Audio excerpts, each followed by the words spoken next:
this is not organic, let's be very clear about this, this is super organized. So if anything that's organized, it has a source. It has grown everywhere in the world with a tremendous sense of organization. So it is not terror, it is an agenda that they're fulfilling. You just get some satisfaction by labeling somebody a terrorist. Somebody is working life or death, they are working for their agenda. What the hell is your agenda? Because we are in very, very grave danger of having a World War III. And this will be a war of obliteration.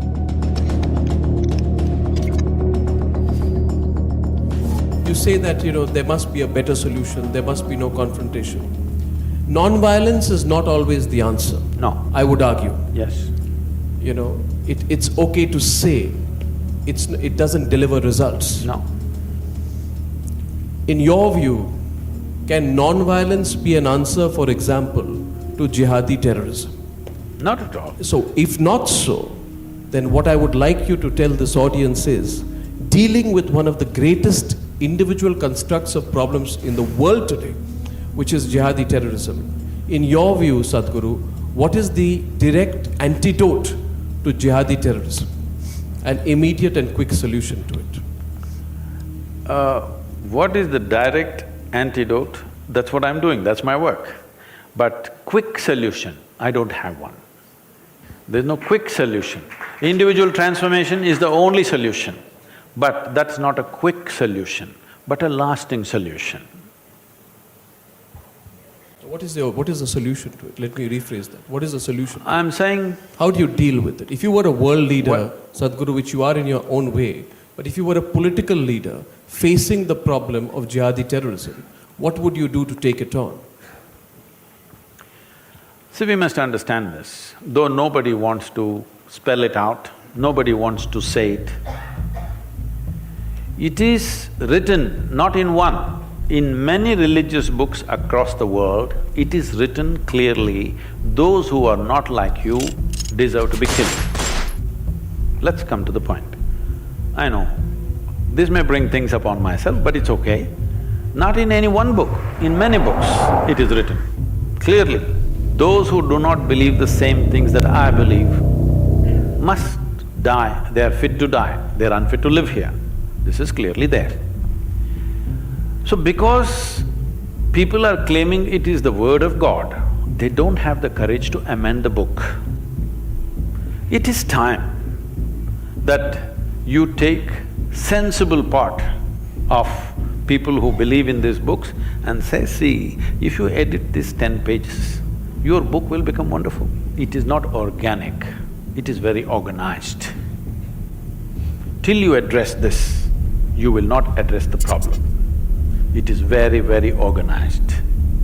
So if anything that's organized, it has a source. If you have any kind of administrative strength and skills, when you see something threatens the fabric of the society, you must know where is the source for these organizations and deal with it. So this is not organic, let's be very clear about this, this is super organized. It has grown everywhere in the world with a tremendous sense of organization. Where there is an organization, there is always a head, and if you know how to administer a nation, you must know how to handle this. This is not one nation, across the world, all right? So all of us as people, were we all thinking, all these bombs are being kept for entertainment, for display, or it's artwork, what did you think? One day it will be used. Yes or no? It has to be used somewhere. The question is on whom. The question is not whether it will be used or not. The question is just where and on whom, isn't it?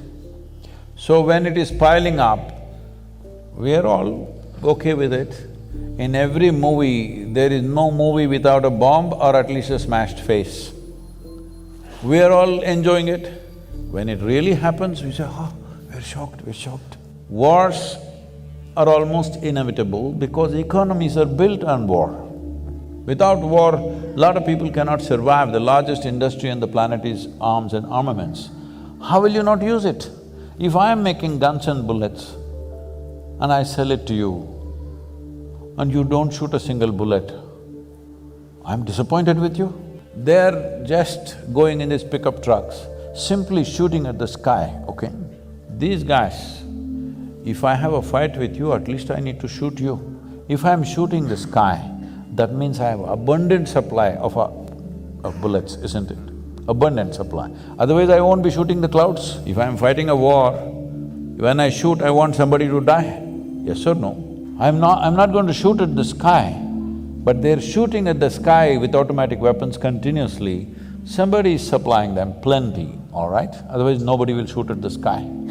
There are 62 industries in the world who manufacture that caliber of bullet. I will give you the addresses. Will you go and lock them up? No. You will go to the war zone and pick up a child and do drama. All you need to do is, if you take away the bullets, once that runs out, maybe they will hack each other, but you can't kill that many hacking, at least. If you can't transform the human being, at least you must defang him, isn't it? Hello? Yeah, defang means you take away his teeth at least. If transformation is possible, fantastic. If that is not possible, at least his empowerment you should bring it down, isn't it? We have no intent of stopping the war, let's be clear about that. After World War II, we formed League of Nations, we made United Nations. The idea was never again such wars will happen, right? Not just for Europe, for the whole world, never again it'll happen. But since then, how many wars? There's not been a single day's break on this planet after World War II without at least a battle going on somewhere. We have economic issues, we have property issues, we have issues, all right? This is the idea of setting up a United Nations, that we will fight with our words and solve our problems. We are not in such a la-la land that we don't have any issues, we have issues. We genuinely have issues, isn't it? That two sets of people believe this is it, that is it, there. But this is the idea of setting up a platform which would solve problems. What has happened?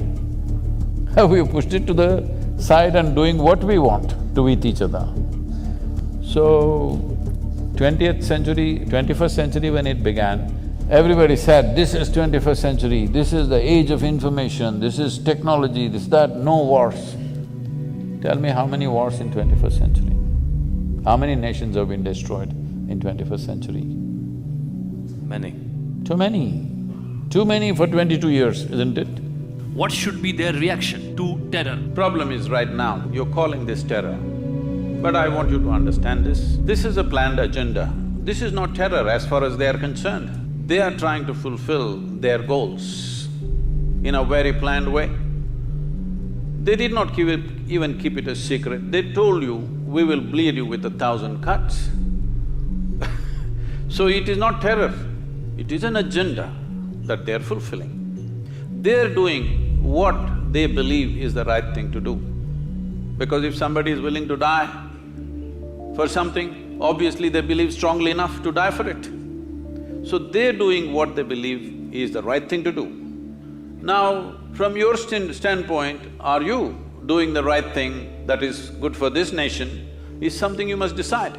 There is no need to get excited about this, there is no need to… you just get some satisfaction by labeling somebody a terrorist. I want you to understand, somebody is working, life or death, they are working for their agenda. What the hell is your agenda? Spell it out to yourself and act upon that. Because the sovereignty of the nation is important.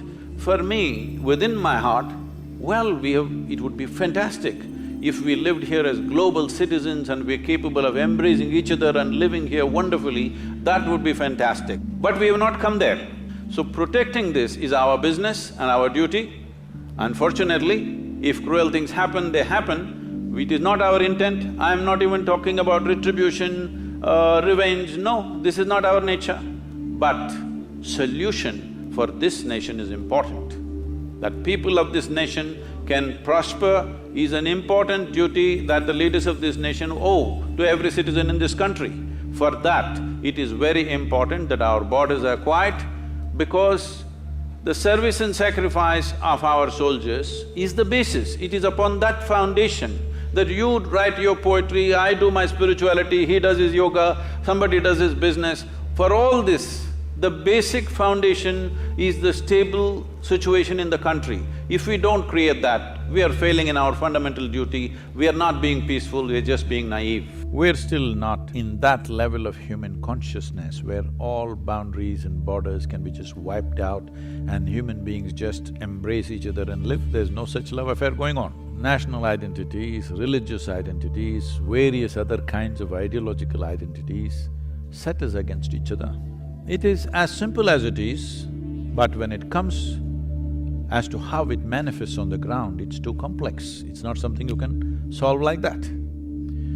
So, in the making of a nation, one important thing is the sovereignty of the nation. Because nation exists only because of its borders. But you call something a nation, only the first and foremost is the geographical border, isn't it? They are fighting for what they believe in. You are trying to fight for what you believe in.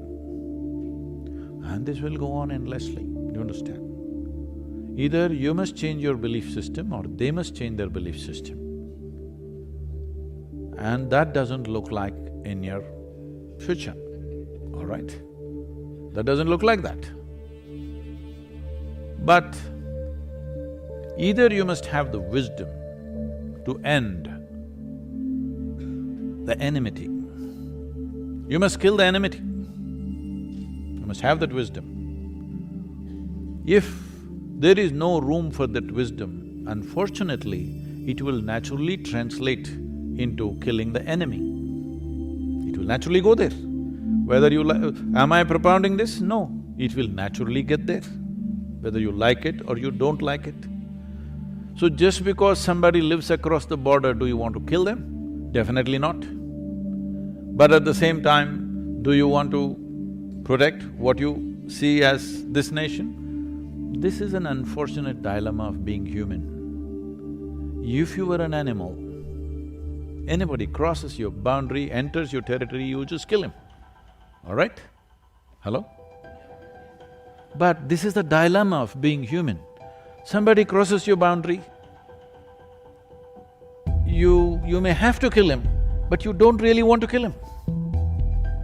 This is the struggle of being human.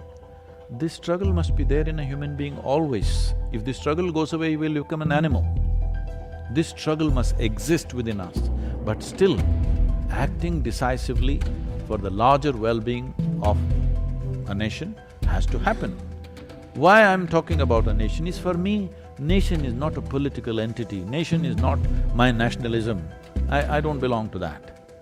For me, nation is the largest amount of population you can address right now. If you want to bring well-being, you cannot address the globe. Hello?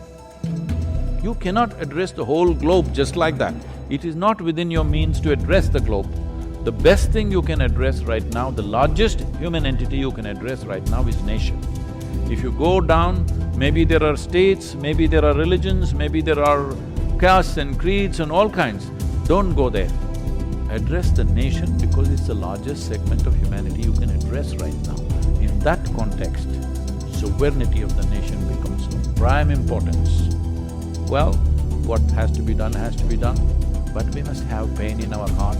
Even when we cause damage to somebody who is a threat to us, we must have some pain in our heart, otherwise we will lose our humanity.